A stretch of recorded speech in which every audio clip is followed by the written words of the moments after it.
They called him a fool for buying a broken horse, but what that horse did next made an entire town fall silent. Under the burning Texas sun, a young ranch hand walked into an auction where hope was sold cheap and mercy didn't exist. When everyone laughed at the crippled black horse left to die, he stepped forward with his last dollar and a look that said he saw something they didn't. That moment changed not just his life, but the heart of a whole town. The sun hung over the Texas hills like a molten coin, beating down on a crowd that smelled of dust, sweat, and horsehair. At the county fairgrounds, men in faded hats leaned against the rails, spitting tobacco and trading jokes about which horse would fetch the highest bid. The air shimmered with heat and indifference, except for one young man standing apart near the fence. Luke Carter, 23, had the kind of silence that made people uneasy. His denim shirt was bleached pale by the sun, his jeans frayed at the knees, his boots cracked from long seasons of ranch work. In his pocket rested a crumpled envelope, all the savings from 2 years of cleaning stalls and fixing fences, the money he had meant for tuition at a horse training school he would never attend. The auctioneer's voice echoed through the loudspeakers, slick and confident.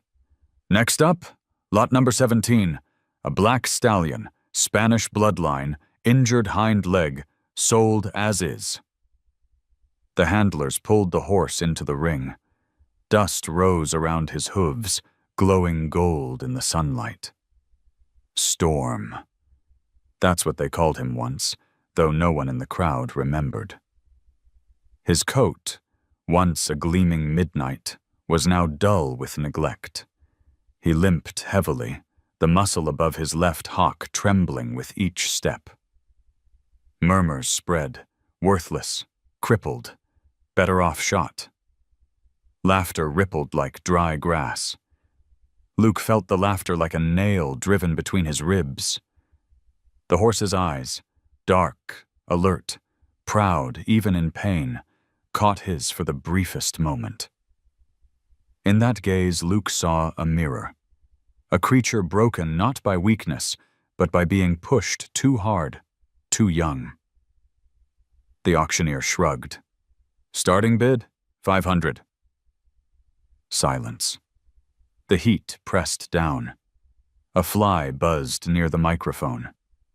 400. Anyone? Storm shifted, the limp more pronounced now. Someone in the crowd chuckled. He's good for glue, not much else.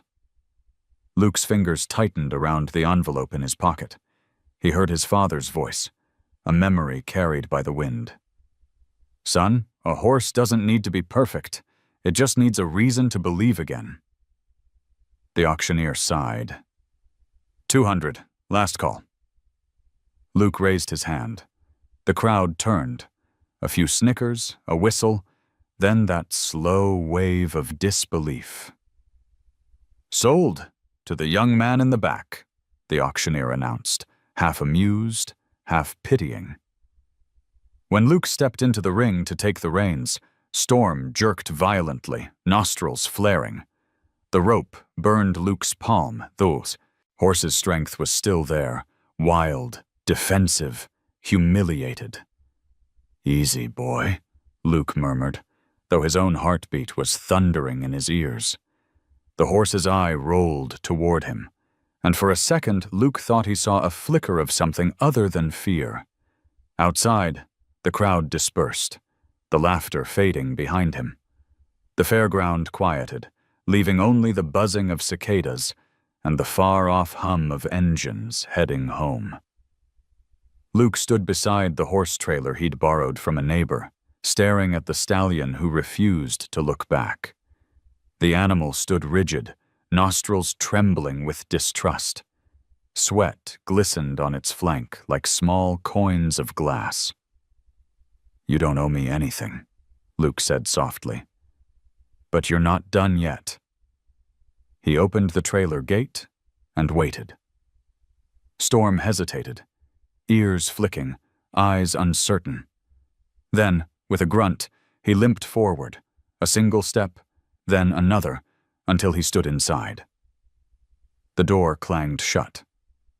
Luke leaned his forehead against the metal, his hand still on the latch. Somewhere in the distance, thunder rolled across the plains, or maybe it was just his heart beating too hard in the silence. As he climbed into his old pickup truck, he caught sight of the horizon, a faint shimmer where heat met sky. And for the first time in months, he allowed himself a thin, cautious smile. Behind him, in the trailer, storm shifted and blew through his nose. A short, sharp sound, half fear, half defiance. The road ahead stretched empty and endless, ribboning through the hills toward home. Luke turned the key. The engine coughed to life, and as the truck pulled away from the fairgrounds, the last light of day caught the dust rising behind them. A trail of gold fading into dusk. He didn't know then that this broken animal would change everything, not just his luck, not just his future, but the way he understood hope itself. The road to the Carter Ranch stretched through the Texas backcountry, a long thread of cracked asphalt lined with dry grass and cedar trees. By the time Luke arrived, the sun had sunk behind the hills, painting everything in copper and violet. The air smelled of dust and diesel. In the trailer, storm kicked once, twice. Sharp thuds that echoed like heartbeats in a hollow chest. Luke parked beside the old barn, its roof rusted and sagging, and climbed down slowly, every movement deliberate, like approaching something sacred. He unlatched the trailer door. Storm stood frozen, head low, ears flat, his breath clouding in the cooling air. The horse refused to move. Luke didn't pull or coax. He just stood there, letting silence stretch between them. After a long minute, Storm shifted, testing the earth beneath his injured leg. When he finally stepped down, the boards creaked but held. The sound was soft, almost a sigh, and for Luke, it felt like the first page of something he couldn't yet name. Inside the barn, the light was dim and warm. Dust floated through the air, like tiny ghosts, caught in the beam of a single lantern. Luke tied Storm loosely in a corner stall, laid down fresh hay, and poured water into an old tin bucket. Storm didn't drink. He stared past Luke, eyes fixed on nothing. A horse that didn't trust was like a man who had stopped praying. Alive, but not really living. Luke stayed there for hours, sitting on an overturned feed bucket, watching the animal breathe. Every few minutes, Storm flinched at small noises, a moth hitting the lamp, the creak of wood. Luke said nothing. Sometimes healing started with silence. When his mother, Ellen, came to the barn, she didn't scold him for bringing home another mouth to feed. She just stood by the door, her voice quiet but firm. "That horse won't thank you for your pity, Luke. They never do." Luke nodded, eyes still on Storm. "I didn't buy him to be thanked." Ellen studied her son's face, then turned away. "You have too much of your father in you," she murmured. It wasn't a compliment or an insult, just the truth. That night, after his mother went inside, Luke pulled an old tin box from his coat pocket. Inside were 3 letters, yellowed and creased, written in his father's rough handwriting. He unfolded one and began to read aloud, his voice low, like he was telling a secret to the dark. "A horse won't follow strength, son. It follows calm. Don't make it obey you. Make it believe you." The words filled the quiet barn. Storm's ears twitched toward the sound. Luke smiled faintly and kept reading, his tone steady, each sentence carrying the weight of memory. The horse turned his head, nostrils flaring, as if testing the scent of something long lost: gentleness. Around midnight, Luke doused the lantern and left the stall door half open. The night outside was cool, and the stars hung low over the ridge like silver nails. From his small cabin window, he could still hear Storm shifting in the straw, restless but not panicked. That was enough for one night. Days passed, marked not by the calendar, but by routine. Morning chores, feeding, mending fences. Every day, Luke came to the barn, leaning against the gate, speaking softly. Sometimes he read aloud from his father's letters. Sometimes he just hummed old country songs he remembered from childhood. The key words for horse training, equine therapy, and ranch life would have drawn clicks online. But here, they meant something real: the rhythm of work, patience, and repetition. Storm learned his voice first. When Luke spoke, the horse's breathing slowed. But the distance between them stayed, the invisible space made of fear and memory. Luke didn't rush it. "We'll get there," he whispered one afternoon, setting a bucket of water near the stall. "When you're ready." That evening, thunder rumbled beyond the hills, the kind that promised a storm, but never delivered. Luke watched the clouds bruise the horizon while Storm stood under the barn's eaves, unmoving, his black coat shining wet in the faint drizzle. A streak of lightning lit his eyes, still guarded, but no longer hollow. Something was changing, slow and quiet, like soil softening before rain. Late that night, Luke was startled awake by a noise, hooves scraping wood. He ran to the barn barefoot, heart pounding. Storm was pacing in his stall, head tossing, eyes wild. A tarp flapping loose had frightened him. Luke reached out instinctively, speaking low, steady, his voice the same tone his father once used to calm skittish cattle. "Easy, boy. It's just the wind. You're safe." Storm hesitated. For a moment, Luke thought the horse would lash out. Instead, Storm stopped, sides heaving, and let Luke step closer than ever before. They stood there, both breathing hard, the storm outside echoing the one between them. Luke lifted a trembling hand, slow as sunrise, and laid it against the horse's neck. Warm, solid, real. Storm didn't move. He just stood there, eyes half closed, the muscles in his body easing under the touch. Luke felt the world narrow to the space between his hand and that heartbeat beneath the hide, the quiet proof that trust wasn't given. It was earned. When morning came, the sky was washed clean, the air smelling of rain and new beginnings. Ellen found her son asleep against the stall gate, Storm standing beside him like a silent sentinel. She didn't wake him. Instead, she smiled, small, private, and fleeting, and went back to the house. Inside the barn, a beam of light broke through the roof's cracks, falling across Luke's shoulder and the horse's dark mane. Dust sparkled in the air, floating like blessings no one asked for. Luke stirred, opened his eyes, and saw Storm watching him.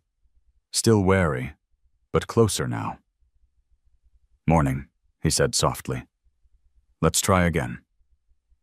And the horse, for the first time, didn't turn away. The morning came slow and golden, stretching across the hills like a sigh. Luke stood outside the barn, sipping coffee that had gone cold, watching Storm graze inside the corral. The horse still favored his left hind leg, but he no longer trembled when the wind rattled the tin roof. That was progress, not enough to boast about, but enough to breathe a little easier. A pickup truck rumbled up the dirt road, kicking up a trail of pale dust.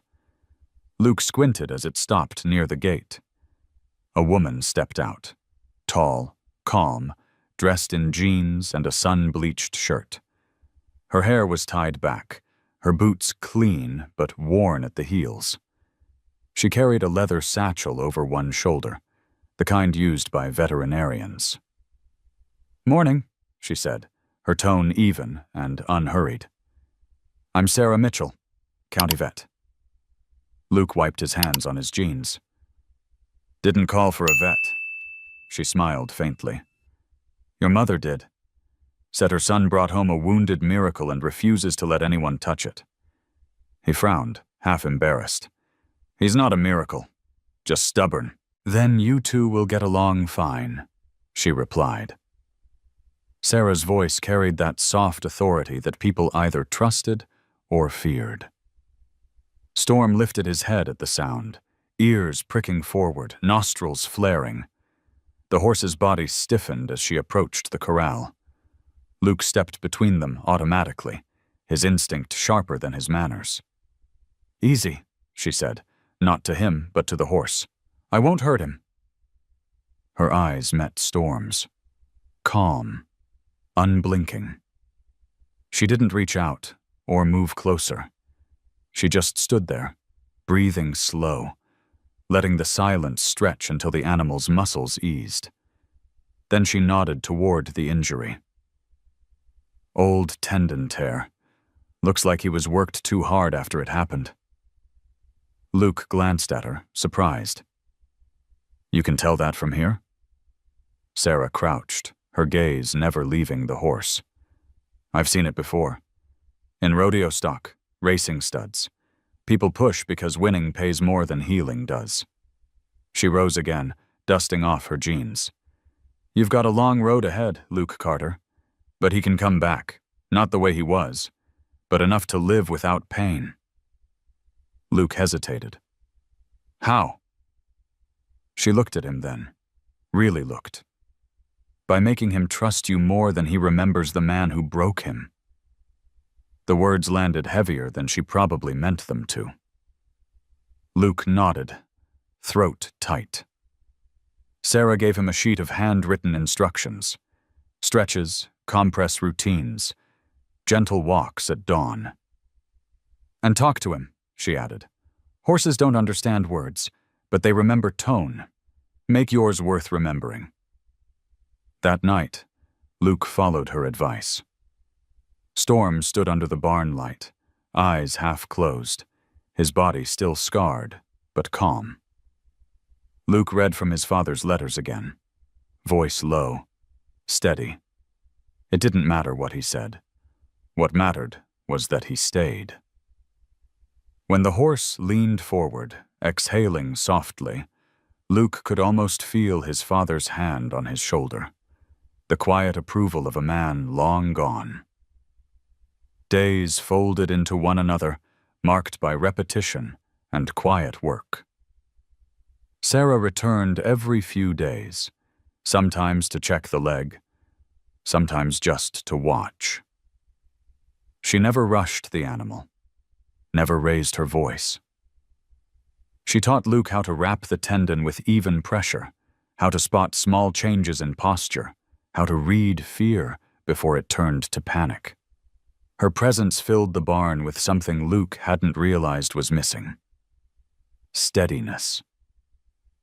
In one of those afternoons, when the sky turned the color of rust and the smell of hay filled the air, Sarah leaned against the gate, watching Luke brush Storm's mane.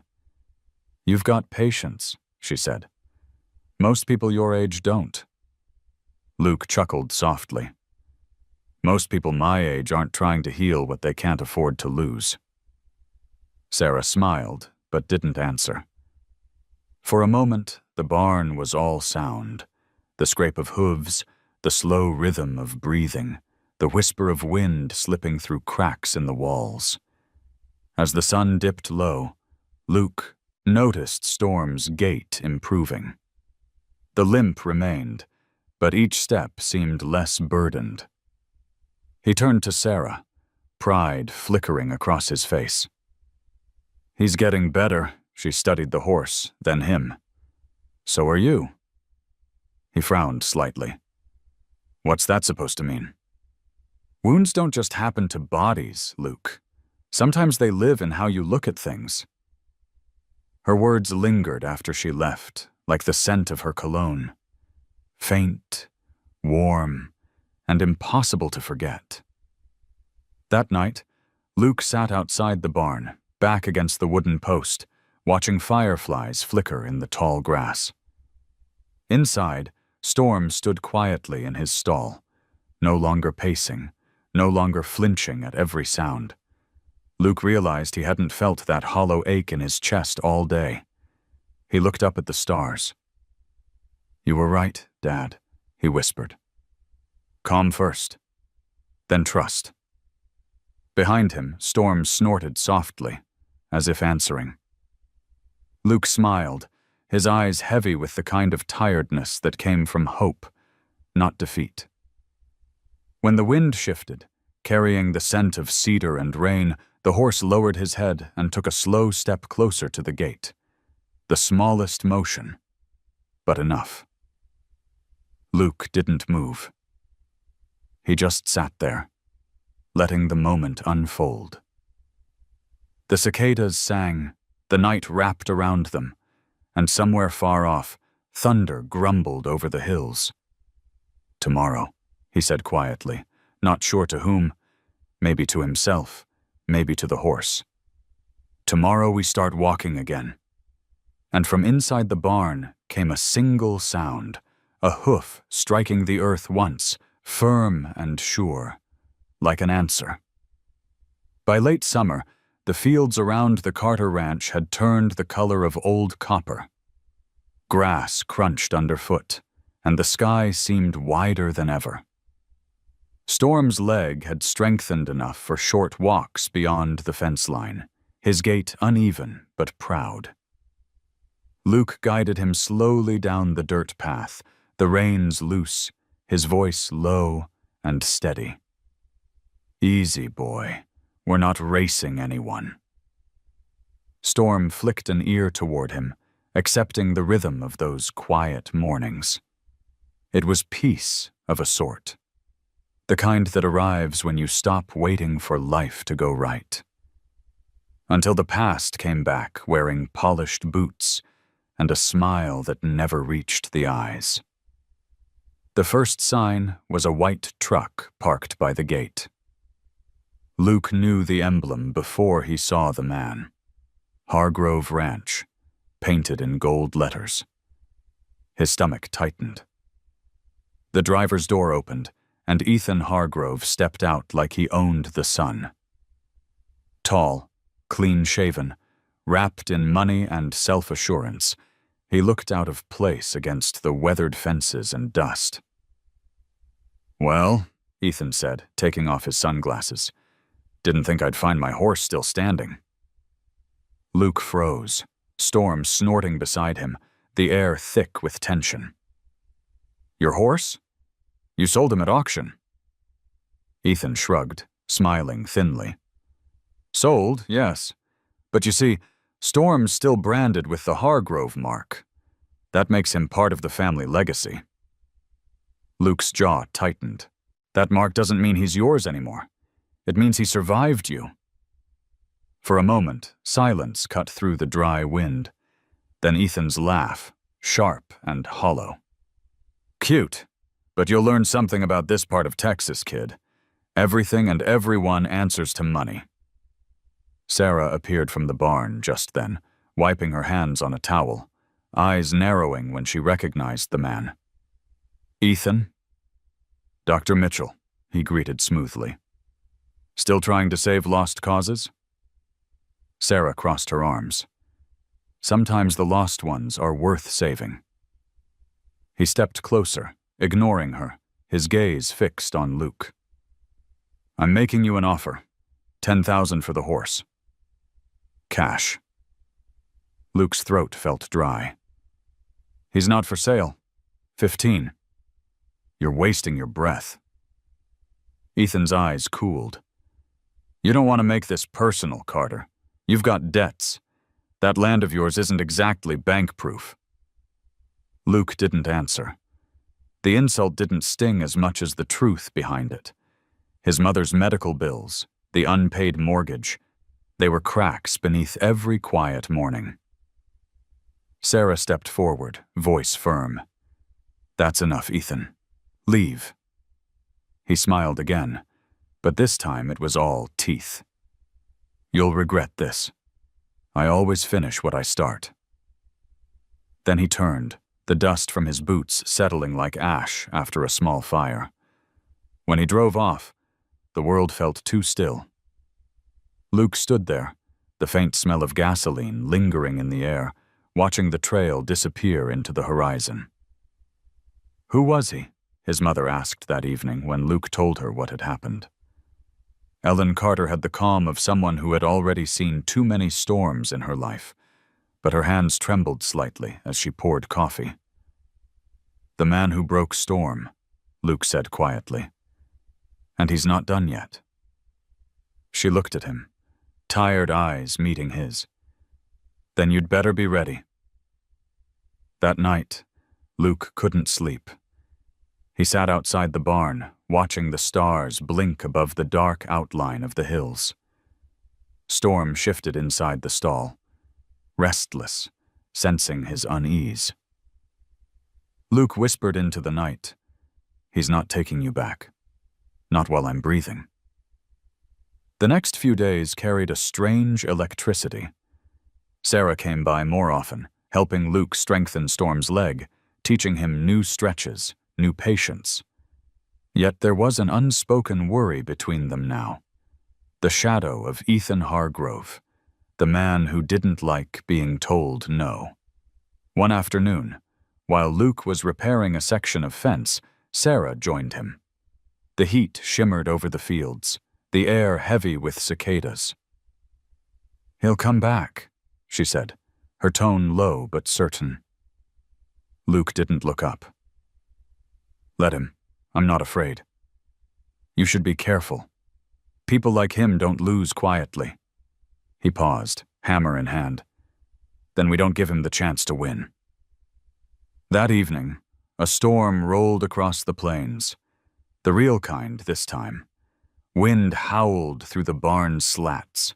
Rain drummed on the tin roof, and lightning split the sky. Luke ran out to secure the doors, but Storm, terrified of thunder, fought against his halter, eyes wide. "Hey, easy," Luke called, stepping inside. "It's just rain." But Storm's panic grew.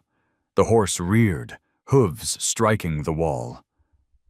Luke moved fast, ducking low, murmuring calm words over the thunder. Slowly, painfully, the animal stilled. Luke's hand brushed along Storm's neck, the same place his father once told him trust begins, between heartbeat and breath. When the storm outside finally broke into drizzle, the barn was filled with that warm, damp quiet that follows chaos.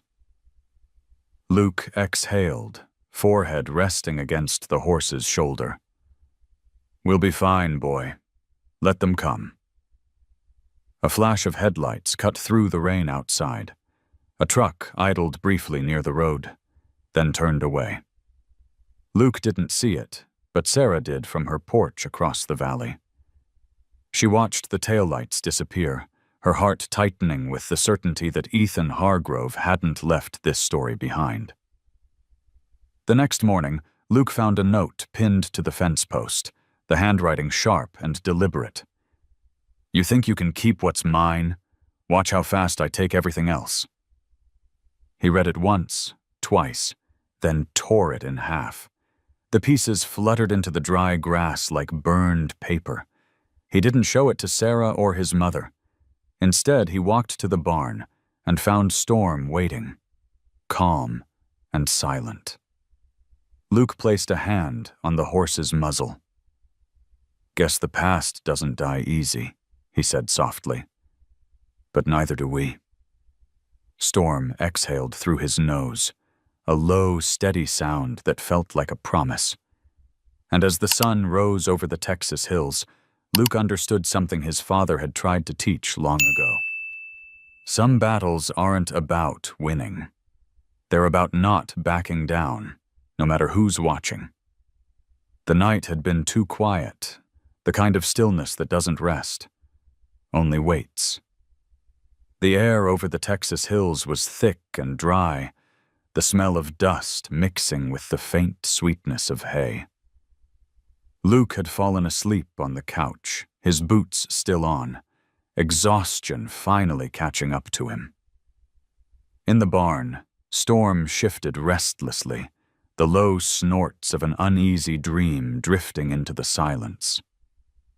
Then came the crack. A single, sharp pop, like wood splitting. Luke stirred. The second sound came quicker, angrier, a rush of air, a soft whoosh, and then the unmistakable roar of flames. He was on his feet before he could think, heart slamming against his ribs. When he threw open the door, the sky beyond the window glowed red. "Mom!" he shouted, already running toward the barn. The fire had started near the far wall, hay and oil cans ignited in a sudden, hungry blaze. The flames licked upward, bright as sunrise, devouring wood, paint, everything they touched. Storm screamed, a high-pitched, terrified cry that cut through Luke like a blade. "Hold on!" he yelled, pulling his shirt over his mouth. Smoke rolled out in black waves, blinding him. He shoved the barn door open, heat slamming into him like a solid wall. The horse reared inside, rope twisted, eyes wide with panic. Luke could feel the fire's breath on his neck, hot and merciless. He tried to untie the halter, fingers slipping on the rope, his lungs burning. "Easy, boy, easy. Stay with me." The air was thick enough to choke on, and the flames crawled closer, sparks biting at his skin. For a moment he thought they'd both die there, trapped in that small world of fire and fear. Then a voice behind him. His mother shouting, "Luke, get out!" And another, Sarah's, rough from running. "The back door, Luke! Use the back!" He turned, spotted the smaller exit near the tack room. He slashed the rope with his pocket knife, grabbed Storm's mane, and pulled. The horse hesitated, muscles quivering, then lunged forward. They stumbled through smoke and heat, out into the open air. Storm staggered, coughing, patches of soot across his flank. Luke collapsed beside him, gasping. The world blurred, red, black, and gold. Sarah and Ellen ran toward them, blankets in hand, smothering the embers clinging to their clothes. The barn behind them roared louder, a monster fully awake. They could only watch as the roof gave way, sparks flying into the night sky like dying stars. The barn that had been Luke's world, his sanctuary, his father's last gift, was gone within minutes. The smell of smoke and burning pine would stay in his skin for days. When the firefighters finally arrived, there was nothing left to save. The ground hissed and steamed under their boots. One of them, a man Luke knew from town, put a hand on his shoulder. "Lucky you got him out," he said, nodding toward Storm. "Another minute, and you'd both be gone." Luke couldn't answer. His throat hurt from the smoke, but it wasn't the fire that made it hard to breathe. It was the emptiness, the space where everything used to be. Later, when the sirens faded and the neighbors went home, Luke sat in the dirt, staring at the smoldering wreckage. Storm stood nearby, trembling but alive, his dark coat streaked with ash. Sarah crouched beside him, gently running her hands down the horse's legs. Minor burns, she said softly. Nothing deep. You both got lucky. Luke laughed once, short, hollow. Lucky, right. She didn't argue. Instead, she handed him a damp cloth, and together they wiped the soot from Storm's face. The horse's breathing slowed, his body leaning subtly toward Luke's touch, as if the weight of fear could only be carried together. By dawn, the fire was nothing but smoke, curling into a pale sky. Ellen stood on the porch, wrapped in a blanket, eyes red but dry. She looked at her son. Exhausted, shirt torn, arms streaked with soot, and the horse beside him. "What now?" she asked. Luke didn't look up. "We rebuild." With what money? He didn't answer because he didn't know. But when Storm pressed his muzzle against his shoulder, Luke managed a faint smile. "We start with him," he said. "That's enough." Neighbors came later that morning. Some brought tools, others coffee, others just the kind of silence that means, we saw and we care. One of them, old Mr. Harris, handed Luke a hammer. "You can use my shed till you get back on your feet," he said. "Don't let that fancy Hargrove boy think he can scare you off." Luke froze. "You heard?" "Son, everybody's heard. That man's been trouble since he learned how to talk." Sarah watched the exchange, her jaw tightening. She stepped close enough for only Luke to hear. "Ethan didn't just want to buy the horse," she said. "He wanted to break you. This fire, but it wasn't chance." Luke's fists clenched around the hammer. "Then he'll see what it's like when something doesn't break." That evening, as the sun bled into the horizon, Luke led Storm to the edge of the field. The grass shimmered red in the dying light. The horse limped, but followed without hesitation. They stopped at the fence line, the only part of the barn that had survived untouched. Luke ran a hand through Storm's mane. "We're not done," he whispered. "You hear me? They can burn the barn, but they can't burn what's left in here." He pressed a hand to the horse's chest, feeling the strong, steady heartbeat under the scarred skin. Storm lifted his head, ears forward, eyes glinting with that old fire, the one Ethan tried to crush. Luke smiled through the exhaustion, his voice barely more than breath. "Good. We'll need that." Behind them, smoke still rose from the ruins, curling into the twilight like a prayer that refused to fade. When the first stars appeared, Sarah walked up quietly. "You'll need help rebuilding," she said. Luke nodded. "I know. You'll have it," she said simply. They stood together in silence, the night cooling around them, the smell of ash still thick in the air. Somewhere in the distance, a coyote called, long and mournful. Storm shifted beside them, pressing closer, as if to remind them all that even the burned ground could hold life again. Luke looked toward the horizon, the faint shimmer of dawn just beginning, and spoke not to Sarah, not even to himself, but to whatever mercy still lingered in the world. "Tomorrow we start again." And in that fragile promise, beneath the ruined roof of a night that should have broken him, something new began to breathe. The smell of smoke clung to everything, his clothes, the soil, even the morning air. For days after the fire, Luke woke to the faint crackle of phantom embers in his dreams. Each dawn began the same. He'd walk to where the barn once stood, kneel in the blackened dirt, and sift through ashes with calloused hands. Nails, hinges, the curve of a melted horseshoe. Small remains of what was once his life's heartbeat. But the world, stubborn as ever, kept moving. The sun rose, the fields turned from ash gray to the pale gold of September, and the neighbors started coming. They didn't say much. They just arrived with hammers, shovels, and thermoses of coffee. Old Harris brought spare lumber from his shed. The Lanes from the next ranch offered hay and feed. Even the mailman stopped by, not to deliver anything, but to help haul debris. Luke had never liked owing people, yet now every nail hammered into the new frame of the barn carried something deeper. Not charity, but faith. Faith that even after a blaze, something could grow again. Sarah came every afternoon.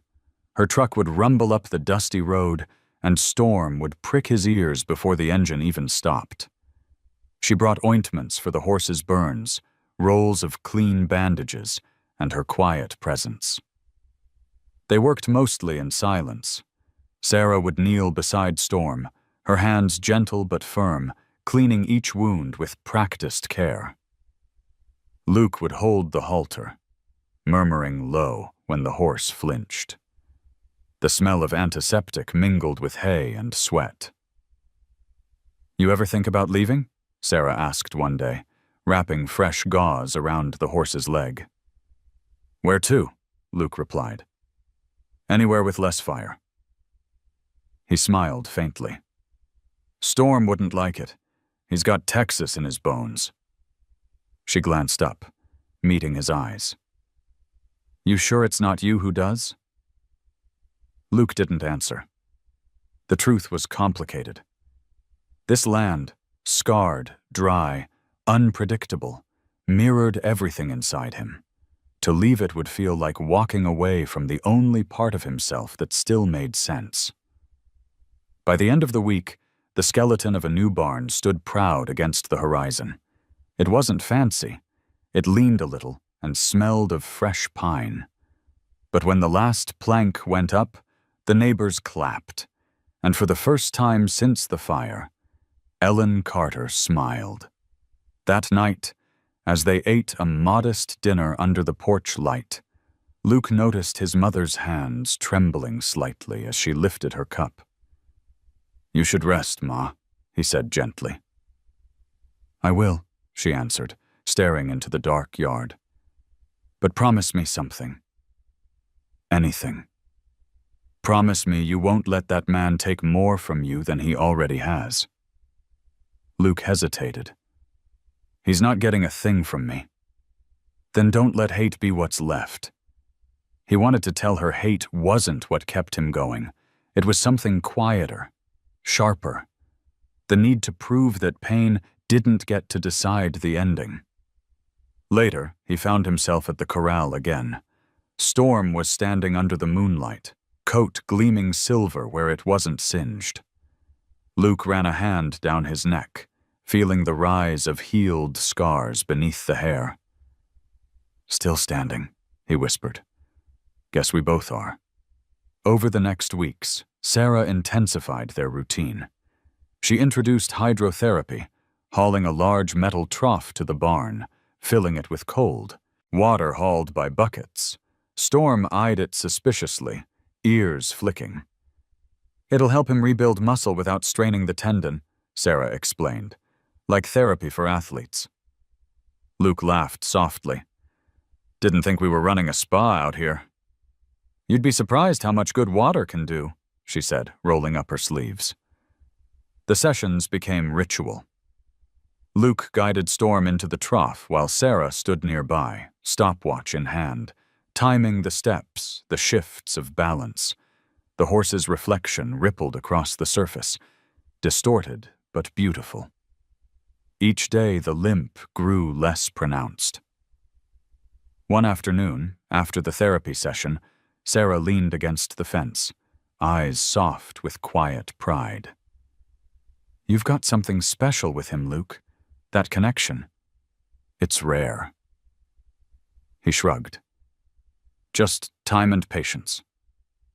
"No," she said. "It's more than that. Some people make animals obey. You make them trust. There's a difference." Luke looked at her, not sure what to say. The wind lifted a strand of her hair, and for a moment everything, the ashes, the anger, the sleepless nights, felt smaller, almost bearable. But peace never stayed long. A few days later, Ellen received an envelope with no return address. Inside was a single photograph. The Carter land deed, stamped with a foreclosure notice. Luke read it twice before realizing what it meant. Ethan had bought the loan from the bank.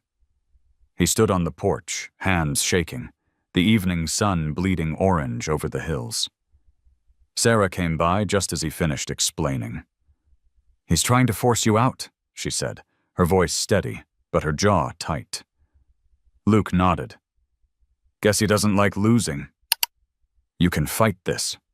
Legally." "With what money?" He tossed the letter onto the table, frustration spilling through the cracks of his calm. He's already taken enough. But he won't take this ranch. Not while I can still lift a hammer. Sarah reached for his arm. "Then let me help." He looked at her, exhaustion and gratitude mixed in his eyes. "You already are." That night, Luke didn't sleep. He went to the barn, lit a small lantern, and sat beside Storm. The horse shifted closer, warm breath brushing his shoulder.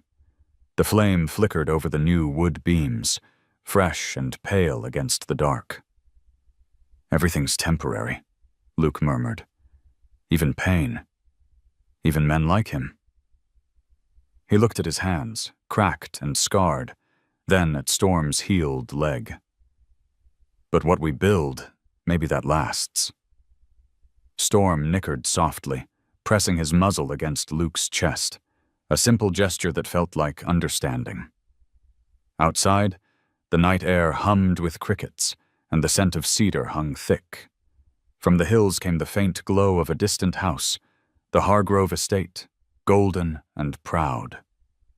Luke stared toward it, not with hatred, but with a cold, steady promise. He whispered, "You can try to burn everything I have, Ethan, but you'll never touch what made me start again." The lantern's light trembled, but didn't go out. When dawn came, the world was quiet, the kind of quiet that follows pain and decides to begin again anyway.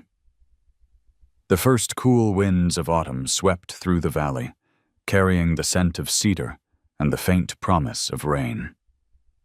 The fields had turned brittle again, and the grass rattled like dry paper when the breeze passed. Luke Carter stood at the edge of the rebuilt barn, watching the horizon fade into a soft gold haze. Storm grazed nearby, his coat sleek again, the limp barely noticeable unless you looked too closely. It should have been a season for peace, but peace doesn't last long when pride is involved. The sound of an engine echoed down the dirt road. Luke didn't turn. He already knew who it was. Ethan Hargrove's silver truck came into view, gleaming like a knife under the sun. It stopped by the gate, the dust swirling around its tires before settling on the faded grass.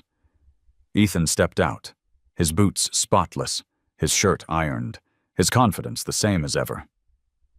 "You've been busy," he said, glancing at the new barn. "Nice work for a man one bad month away from losing everything." Luke's jaw tightened. "What do you want, Hargrove?" Ethan pulled a folded document from his jacket and waved it lazily. "Official notice. I now own your mortgage. I thought you might prefer to hear it from me instead of the county." Sarah, who had been brushing Storm in the corral, froze. She walked over, wiping her hands on her jeans. "You bought his debt? That's not business, Ethan. That's cruelty." Ethan smiled, slow and deliberate. "Business is what you call it when you're on the winning side. Don't mistake my generosity, Doctor. I'm offering him a way out. Sell me the horse and the land goes free." Luke stepped closer, his boots crunching on the gravel. "You think you can buy everything, don't you?" "Not everything," Ethan replied. Just what matters. Storm lifted his head at the rising tension, snorting softly. The air between the two men stretched thin, heavy with years of unspoken anger. One raised in privilege, the other in dirt and sweat. Sarah's voice cut through the silence. "Ethan, leave." Ethan turned toward her, smile still painted in place. "You always had a soft spot for lost causes, Sarah. Guess you finally found one that can't be saved."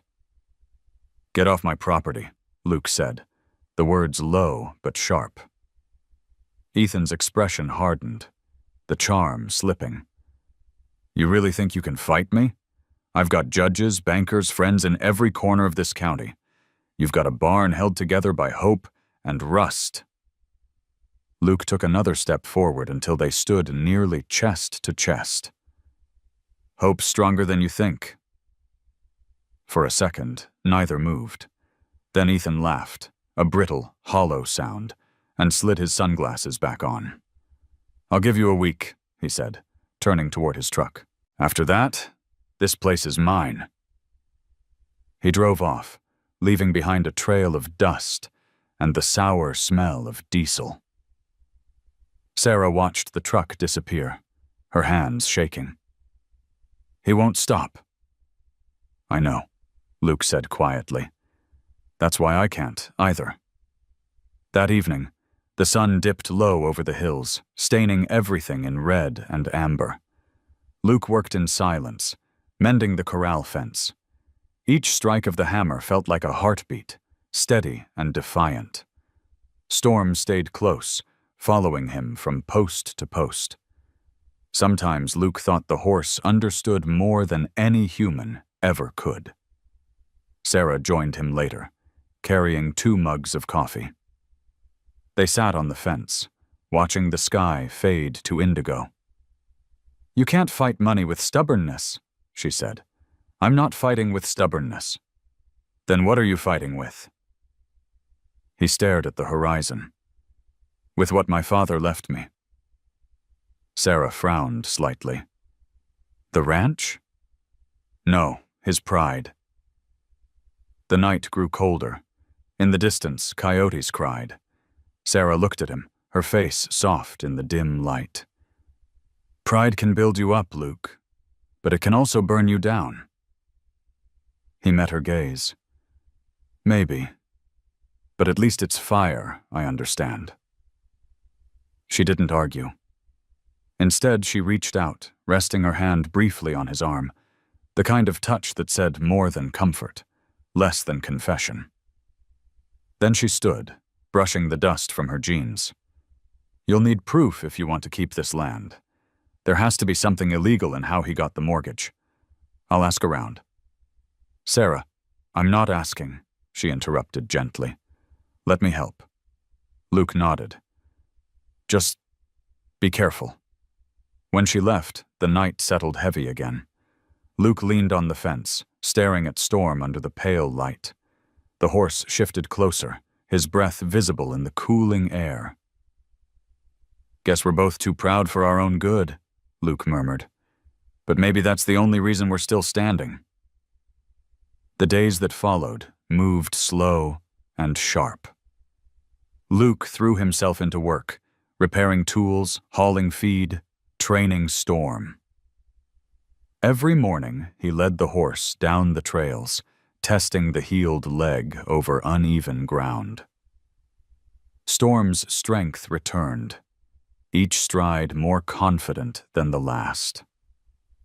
One afternoon, Luke guided him into a slow trot, the sun glinting off the horse's coat.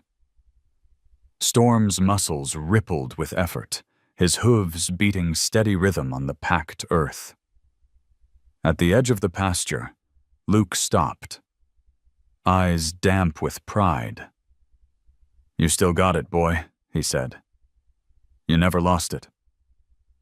Storm tossed his head, a low nicker rumbling in his throat, proud, almost playful. That evening, a truck approached again. But it wasn't Ethan this time. It was a man in a dark suit carrying a clipboard. He introduced himself as a county assessor. "Mr. Carter," he said, "I'm here to evaluate the property before the bank proceeds with foreclosure." Luke's stomach turned cold. "You mean, before Hargrove proceeds?" The man hesitated, but didn't deny it. "You've got until the end of the month to settle your balance, or vacate." When he left, the air seemed to thicken. Luke stood on the porch until the truck disappeared down the road. Inside the house, his mother pretended not to cry. That night, Luke walked out to the pasture and sat in the dirt beside Storm. The horse lowered his head, breathing slow, steady. Luke leaned against him, closing his eyes. "I can't lose this," he whispered. "Not you. Not this place. He already took too much." The wind shifted, carrying the faint scent of rain from the south. Somewhere in the dark, lightning flickered, distant, harmless for now. Luke reached up and laid a hand on Storm's neck, feeling the warmth of life beneath his palm. "We'll find a way," he said softly, "even if we have to build it from nothing." Storm snorted once, as if answering, then lifted his head toward the horizon. The first drops of rain began to fall, slow and cold, dotting the dust around them. Luke didn't move. He sat there, letting the rain wash the soot and worry from his hands until the earth smelled like itself again, raw and clean. In that quiet, between thunder and breath, he made himself a promise. He would not let Ethan Hargrove own the ending to their story. The morning of the county rodeo arrived with a sky washed clean by rain, the fields shining with dew. The banners stretched across the entrance to the fairgrounds flapped gently in the wind, painted in red and blue. Hill County Annual Rodeo and Livestock Fair. Trucks rolled in one after another, hauling trailers full of sleek, muscled horses, each animal glistening with oil and polish. Luke's old pickup looked out of place in that parade of shine and swagger. The paint had faded, the muffler coughed smoke, and the trailer he pulled creaked at every turn. But inside stood Storm. Strong again, the scars along his flank silver in the morning light. His eyes were clear, calm, and watchful. Sarah leaned against the passenger door, sipping coffee. "You sure about this?" Luke nodded, adjusting his hat. "He's ready." "Maybe," she said. "But are you?" He didn't answer, just smiled faintly. "Guess we'll find out." At the fairgrounds, the world was loud and alive, children laughing, country music spilling from loudspeakers, the smell of fried dough and leather mixing in the air. The clatter of hooves echoed from every direction. Luke led Storm out of the trailer, earning curious glances. Compared to the pristine show horses, Storm looked older, rougher, his gait imperfect. But when he lifted his head, there was something regal in the way he carried himself. The quiet authority of a creature that had walked through fire and lived. They checked in for the rehabilitation showcase, a new event meant to honor trainers who'd restored injured horses. It wasn't about speed or performance. It was about trust, recovery, the bond between man and animal. The winner would take home $10,000 and the respect of every rancher in the county. As Luke signed the papers, a voice drawled behind him. "Didn't think I'd see you here, Carter." Ethan Hargrove stood a few feet away, dressed in a crisp white shirt and polished boots. His horse, a chestnut stallion named Valor, stood beside him. Tall, flawless, every muscle gleaming like bronze. This is an event for success stories, Ethan added with a smirk. Not pity projects. Luke didn't rise to the bait. We'll let the judges decide what success looks like. Ethan's smile sharpened. Don't worry. They will. Sarah stepped between them before words could turn to something worse. Come on, Luke, she said quietly. He's not worth it. The day moved slowly toward noon. Contestants warmed up in separate arenas, the clinking of bits and the soft murmur of trainers filling the air. Luke guided Storm through stretches, gentle trots, never pushing too hard. The crowd drifted closer, some out of curiosity, others out of disbelief that the Carter boy and his crippled horse were still trying. At the announcer's booth, the loudspeaker crackled.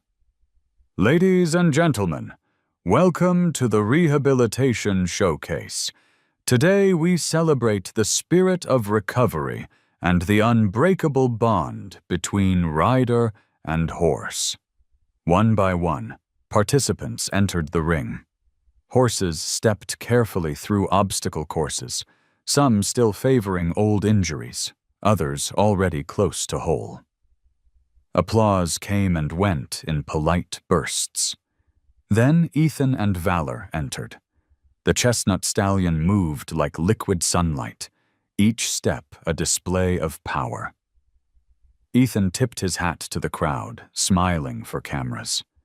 His routine was flawless, rehearsed, dazzling. The judges nodded approvingly. When he exited, the cheers rolled through the stands like thunder. Then came Luke's turn. He took a deep breath, looked at Sarah, who gave a small nod, and led Storm into the arena. The noise dimmed. People leaned forward, unsure what to expect. Luke didn't rush. He began with a slow walk, guiding Storm through the course's first gates. The horse's stride was uneven, yes, but steady.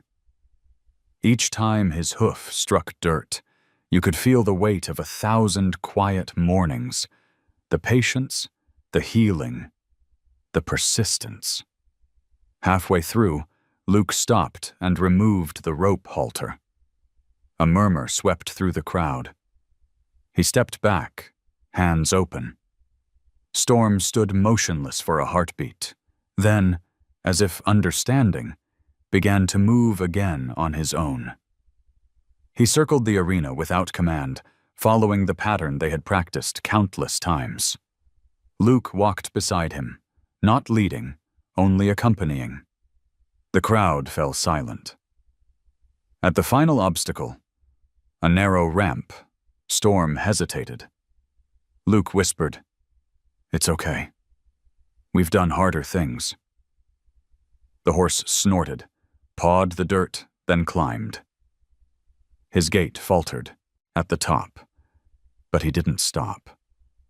When he descended the other side, the applause was hesitant at first, then grew, spreading like fire. Sarah, watching from the gate, felt tears sting her eyes. It wasn't a performance, it was a confession of trust, forgiveness, survival. Luke approached the judges, tipping his hat, then turned back to Storm and laid a hand on the horse's neck.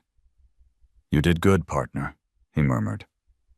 Storm pressed his muzzle against Luke's shoulder, and for a moment the world felt still. Ethan's voice cut through the air. "A nice sympathy act," he said loudly enough for the nearest spectators to hear. "But this is a competition, not a charity show." The words drew a few uneasy laughs, but most people ignored him. The judges whispered among themselves, pens moving over their papers. Then, suddenly, commotion. From the corner of the arena, Valor reared, kicking at the gate, panic flashing in his eyes. Ethan tried to steady him, yanking the reins hard. The stallion squealed, twisting violently. The crowd gasped. Sarah ran forward. "Let him go, Ethan! He's spooked!" But Ethan pulled tighter, shouting, "I said whoa!" Valor jerked sideways, the bit cutting his mouth. He reared again, throwing Ethan backward into the dirt. The horse bolted across the arena, narrowly missing the fence. The judges rushed to help, and silence fell over the stands. When Ethan staggered up, covered in dust, his perfect image shattered. His glare could have cut glass. The announcer cleared his throat. "Ladies and gentlemen, we'll resume shortly." Luke stayed quiet, stroking Storm's mane. He didn't look at Ethan, didn't gloat. The moment didn't need words. When the results came an hour later, the crowd gathered near the podium. The third-place ribbon went to a local rancher, second to a rescue foundation. And first, the announcer paused, letting the suspense draw, to Mr. Luke Carter and Storm, for extraordinary demonstration of trust and rehabilitation. Cheers erupted. Luke stood frozen for a beat, disbelief flickering across his face. Then he smiled, a quiet, genuine smile, and stepped forward to accept the ribbon. Sarah clapped until her hands hurt. Ethan was nowhere to be seen. His truck had already left the parking lot. As the crowd dispersed, Luke knelt beside Storm, looping the ribbon gently around the horse's neck. "You did it, boy," he whispered. "You showed them what winning really looks like." Storm flicked his ears and blew softly, as if in agreement. The late afternoon sun broke through the clouds, scattering gold light across the fairgrounds. It landed on the two of them, man and horse, scarred but whole. For the first time in years, Luke didn't feel like he was fighting the world. He was simply standing in it, proud, alive, and free. Night fell gently over Hill County, the last of the rodeo lights glowing like distant stars across the valley. The fairgrounds were almost empty now, only the echo of laughter and the rustle of paper cups carried on the wind. Luke stood by Storm's trailer, the blue ribbon still looped loosely around the horse's neck. The applause had faded, but the sound lingered somewhere deep inside him, soft and unreal. He ran his fingers through Storm's mane, still dusted with the dirt of the arena. "Guess we did all right," he said quietly. The horse nickered, pressing his nose against Luke's shoulder as if to answer. Sarah approached from behind, her jacket draped over her arm. "You more than did all right," she said. "You reminded everyone what these shows are supposed to be about." Luke smiled. "About winning?" "About grace," she replied, "and second chances." They loaded the tack into the truck, the air cooling fast as the wind shifted from the north. Luke could smell the coming rain again. Or maybe he imagined it, the way people smell change before it happens. By the time they pulled back onto the highway, the fairgrounds had dissolved behind them, swallowed by darkness. The road home stretched long and straight, headlights cutting through the fields. Neither spoke for a while. The quiet between them wasn't awkward. It was heavy with things neither dared say aloud. Halfway back, Sarah broke the silence. "Ethan won't let this go." Luke kept his eyes on the road. "He's had enough of a beating for one day." "You humiliated him," she said softly. "People like him don't forgive that." Luke's hands tightened on the steering wheel. "Then I'll be ready when he tries again." Sarah looked at him, her expression a mix of admiration and worry. "Luke, you don't have to fight every battle alone." He didn't respond. Some truths, he thought, were better left hanging in the air like smoke, visible, impossible to hold. When they reached the ranch, Ellen was waiting on the porch, her silhouette framed by the warm glow of the lantern. Storm whinnied softly when he saw her, and she smiled, a rare, proud smile. "That horse of yours," she said, as Luke stepped out. "He's got the kind of heart this world forgets to look for." Luke laughed softly. "So do you, Ma." She waved him off. "Go get some sleep. Tomorrow'll be another day full of work." But sleep didn't come easy. The wind picked up after midnight, rattling the shutters, whispering against the barn's new boards. Luke lay awake, staring at the ceiling, the ribbon still hanging on the hook near the window. He could almost hear his father's voice again. "A horse doesn't need perfection, son. Just someone who won't give up when it stumbles." Outside, Storm shifted restlessly. Luke slipped out of bed and went to the barn. The night air was cold, filled with the scent of pine and earth. The horse stood quietly, head low, eyes half closed. Luke ran his hand along the animal's neck, feeling the familiar rise and fall of breath. "We did. Good," he murmured. "But it's not over." The next morning, Sarah arrived early. Her face was drawn, serious. "You need to see this." She handed Luke a folded newspaper from the county's daily. On the front page was a photograph. Ethan, standing beside the county commissioner, shaking hands under the headline, "Hargrove Estate to sponsor equine charity program." Luke read the article in silence.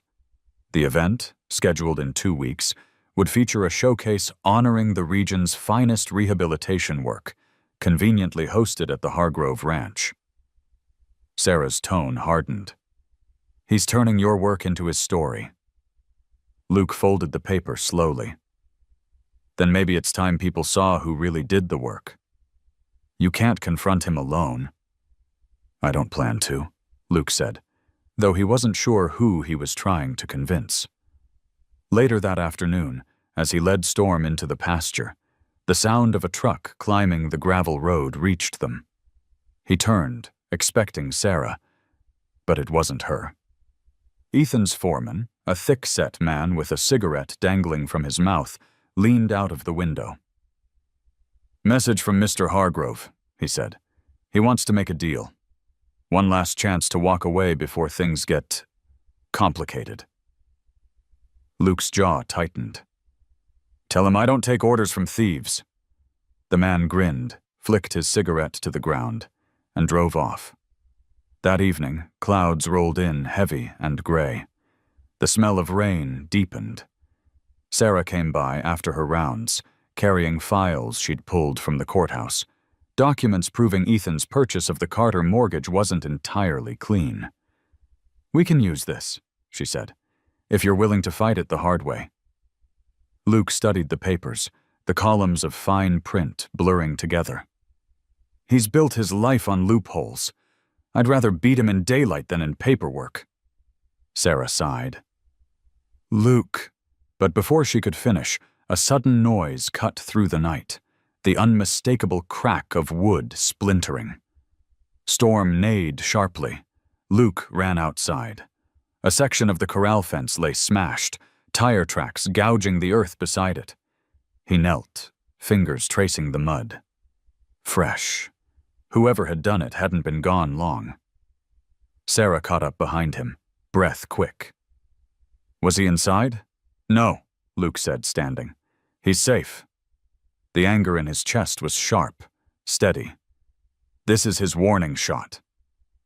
Sarah shook her head. "Then we warn back, by surviving." For the next several days, Luke worked in silence.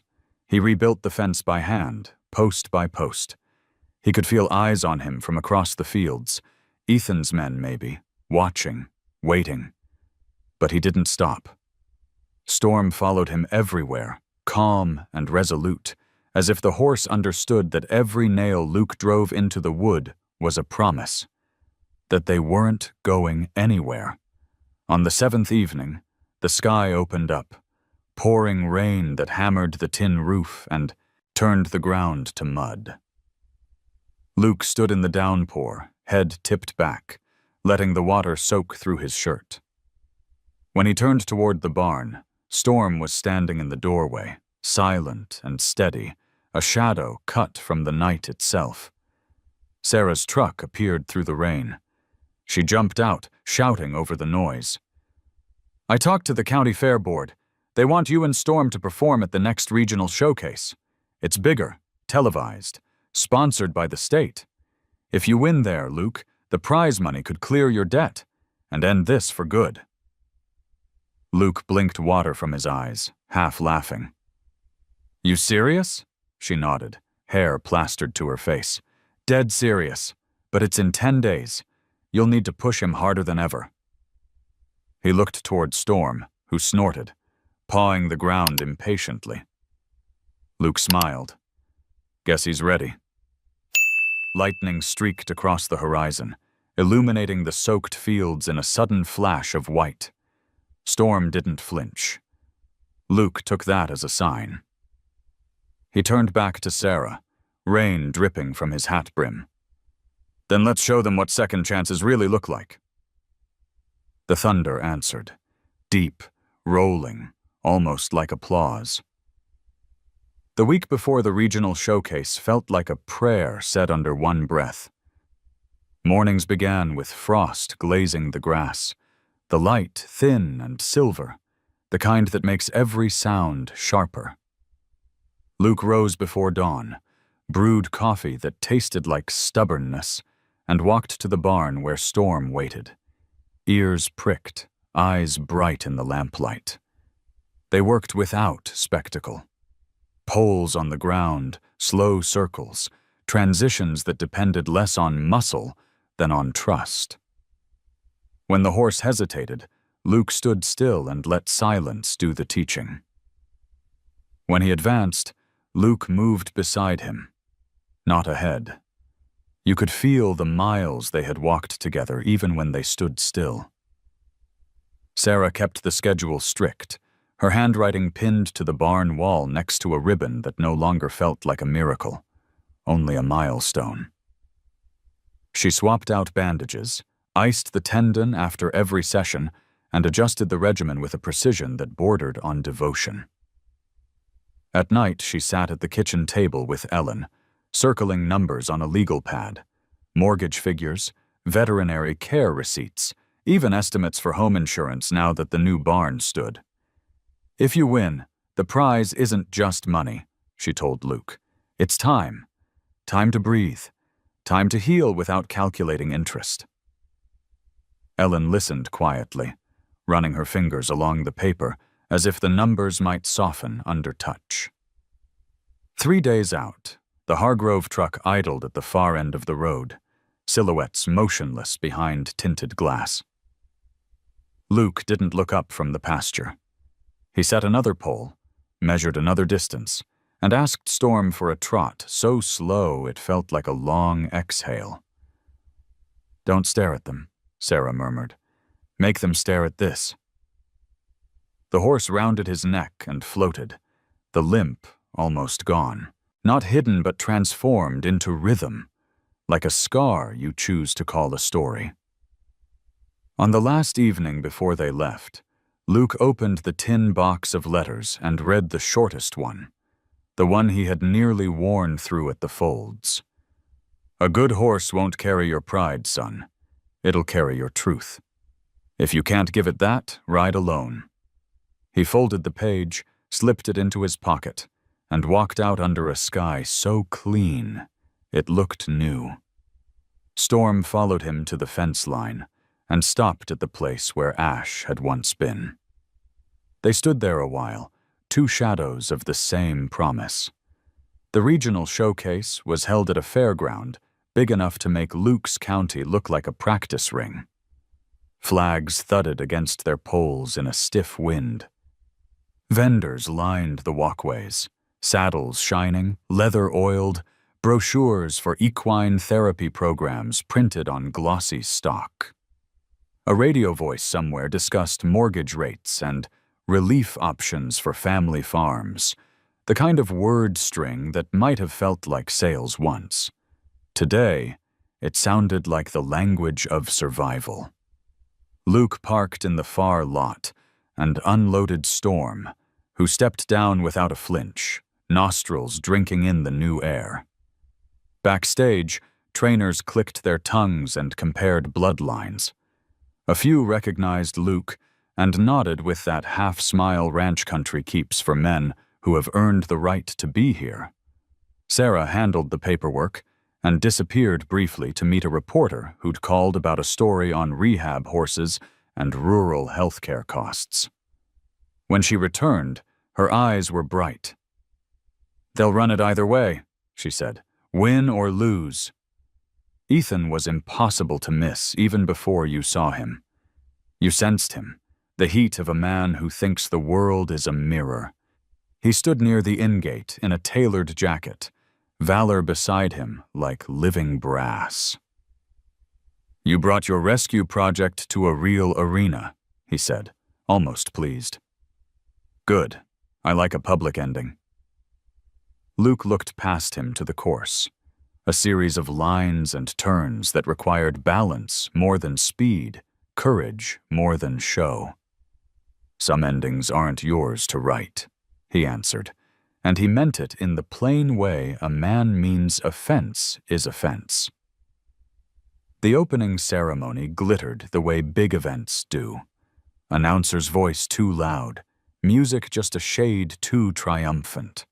Families filled the stands, kids with cotton candy, older couples who had driven in from 2 counties away, veterans in caps with patches arranged like quiet medals. Ellen sat high up near the rail with a plaid blanket over her knees. When Luke looked up, she lifted 2 fingers the way his father used to. "I'm here." "Go on." Competitors went in one by one, and the wind knocked applause into tatters. Valor and Ethan were near the end. Luke and Storm at the very last slot. A blessing disguised as pressure. Sarah checked the wraps once more, her palm flat on Storm's shoulder blade, feeling that dependable thrum beneath hair and skin. "No heroics," she said. "No proving. Just tell the truth." Luke nodded. "He knows his lines better than I do." Valor entered to a cable news buzz. Cameras pivoting, light balanced on chrome. The stallion worked like a machine cut from muscle, every transition precise, every turn measured to the inch. Ethan smiled to the grandstand, and the grandstand smiled back. At the final salute, applause rose easy, automatic, the response trained into people when something looks expensive and moves like lightning. Then the gate swung for Luke. He took off the halter before he stepped across the threshold. No rope, no bit, only breath and body. A murmur spread like a small wind. He walked to the center and stood beside Storm, and they both did nothing for a heartbeat long enough to reset the room. The announcer started to speak, then mercifully didn't. Luke lifted his hand, not as cue, but as greeting, and began the pattern. Walk. A pause so soft it felt like forgiveness. Trot, collected into something round and careful, as if they were carrying water and didn't want to spill a single drop. When they changed direction, Luke moved as if he had remembered a dance he learned in another life. At the ramp, Storm hesitated the way the hurt remember. Luke whispered.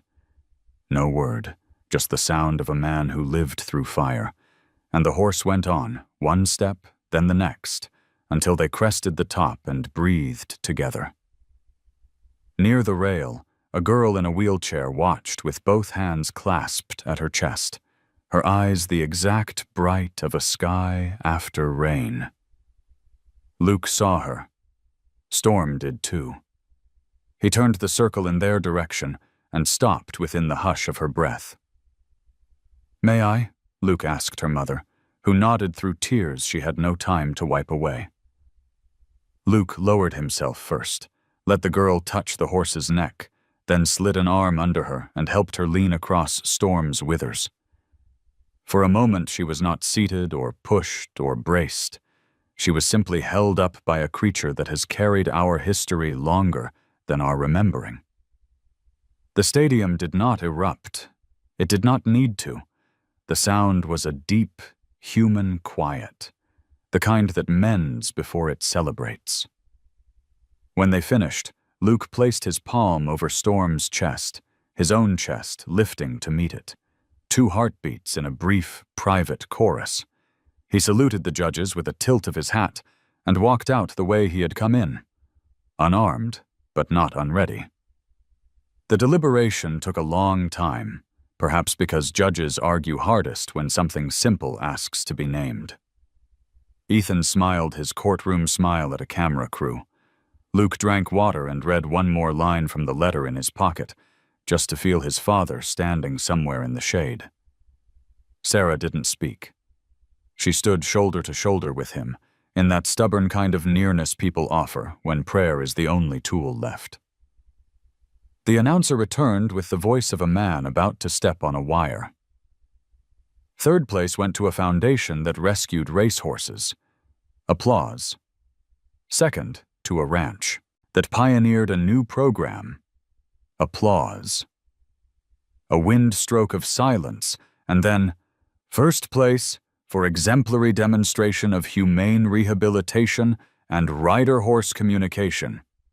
Luke Carter and Storm. The sound wasn't loud. It was deep. Ellen covered her mouth. Sarah's hand found Luke's, pressed once. There. Luke didn't raise his arms or shout. He rested his forehead against Storm's and smiled into the dark silk of the horse's mane. And that was enough. Ethan walked over later, the reporter at his shoulder having drifted. Stories, like water, follow gravity. "Enjoy your ribbon," he said, voice polite enough to cut. "You won't enjoy the bill when your mortgage comes due." Luke met his eyes, steady as a fence post. "The prize money goes to the bank today, and the county's looking at how you acquired that note." He glanced to Sarah, who didn't bother to hide the folder tucked under her arm. "Legal aid took the case when they saw your signature on 3 pages where it didn't belong." It wasn't a threat. It was the plain reading of a document. By dusk, the check was in a teller's hands. The receipt felt like something holy. Ellen folded it and slipped it into the Bible she kept by the stove. A call came an hour later, an investigator asking about collusion between a lender and the Hargrove estate. There would be hearings, delays, the slow river of accountability, but the land, their land, was safe. Mortgage relief didn't arrive like a trumpet. It arrived like the ache leaving a body. Weeks turned to the kind of autumn Texas gets if it's lucky. Clear, blue, honest. Luke built the last stall of the new barn and hung a hand-painted sign. Raymond Ranch, Equine Therapy and Community Rides. No slogans. No promises big enough to break. Just the name of a man who taught a boy the difference between pride and truth. Veterans came on Saturdays. Kids from town came after school. A local personal injury lawyer donated helmets. The feed store gave a discount without using the word charity. Storm learned the slow, particular patience required to carry someone who shakes when they try to hope. On a late afternoon that looked exactly like forgiveness, Luke found Sarah at the fence line, her hair caught in the wind like a flag that had decided to be soft. "You staying?" he asked, as if the question weren't a door. She smiled. "I'm already here." They didn't name anything after that. They just watched Storm move across the pasture with that saved grace, each step an answer to a question nobody asked out loud. Evenings closed with simple things: Ellen humming while she shelled beans, the radio talking about small-town grants and farm insurance updates, coyotes stitching the hills with their thread of sound. Luke walked to the far post where the old barn had burned, knelt, and laid his palm on the earth. It no longer smelled like smoke. It smelled like dirt and wind, and the kind of quiet you earn. He looked up. The horizon wore its usual gold. Storm lifted his head and came, the way the faithful do. Luke reached out, and when their shadows touched, he felt the line from auction to ash to arena draw tight and sing. Not triumph, not revenge, something gentler that endures longer. The ordinary courage of staying. "Come on," he said, turning toward home. Storm fell in beside him, easy as breath. Behind them, the sun set without fanfare, because some victories don't care to be seen. They prefer to be lived, morning by morning, hand by hand, step by honest step, until one day you look up and realize the horizon isn't far anymore. It's where you're standing. If this story touched your heart, tell me what you felt down in the comments. I'd love to hear your thoughts. Don't forget to like and subscribe, because next week I'll share another true story about how hope can rise from the unlikeliest places. Stay with me, and let's keep these stories alive together.